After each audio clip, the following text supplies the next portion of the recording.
Le héros.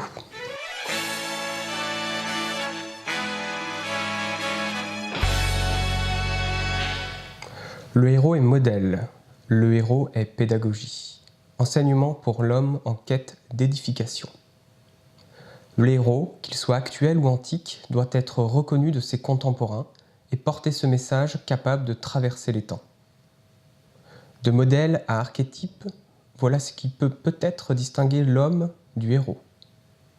Archétype, vivant des situations archétypales, il doit être reconnaissable et compréhensible de tous. Ce héros doit avoir la capacité de fasciner, captiver les sens, comme Hélène par le discours et la beauté, ou Ulysse par la ruse et la politique. Citant un des contributeurs pour cet exercice, le modèle est comme le livre et l'observation du monde.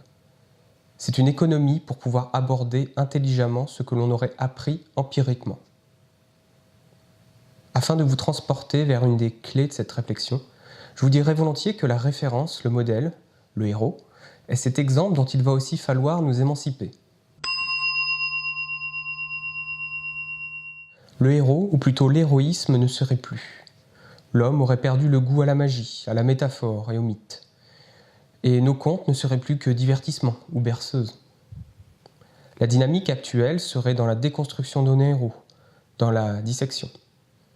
Nous obtenons au travers d'actes héroïques, plus qu'un acte justement, désincarné de son héros, car de héros il n'apparaît plus qu'humain et ses défauts presque originels. Je vous l'assure, cela n'a rien à voir avec notre propre civilisation, à une dérive moderne.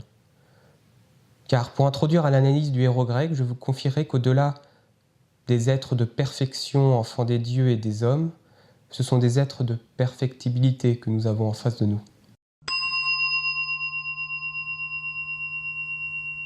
Voyons Achille tout d'abord.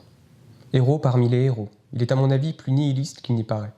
Conscient de son inévitable mort, elle se doit d'être à la hauteur de sa réputation de puissant guerrier. Entamé par la perte et la mort de ses proches, il ne serait que tristesse et colère dans sa relation à l'autre. Achille serait étymologiquement affilié au terme akos, signifiant affliction. Achille serait l'homme du perpétuel chagrin, celui transcendant son propre destin en bon héros qu'il pût être. Le héros sacralisé aujourd'hui, exemple de ce que sera le héros médiéval, le fier chevalier, ne faisait pas consensus parmi les plus sages de sa civilisation. Platon, dans la République, critiquant les lamentations et les plaintes que les poètes mettent dans la bouche des grands hommes, enseignait qu'il fallait craindre la mort plutôt que d'en faire l'apologie par notamment la beauté du sacrifice. S'il en est un, héros, Ulysse l'est d'une façon bien différente. Ulysse, le polytrope, comme le qualifiaient les Grecs, celui aux 1000 facettes, synonyme de rusé ou menteur. Il est ce héros sortant des difficultés par l'astuce et la malice, quitte parfois à déroger à certains codes d'honneur. On lui prêtera facilement le courage passif, endurant plus qu'affrontant sa destinée. L'orateur habile y sera en fin de compte un menteur sans trop de scrupules. Le roi d'Ithaque est ce héros romanesque s'inscrivant dans son œuvre initiatique. Cependant, il restera aussi cette flamme éternelle, dans l'enfer décrite par Dante, dans ce 8e cercle, celui des fraudeurs. Achille est au chevalier ce qu'Ulysse est à l'animal politique, instrumentalisant le langage.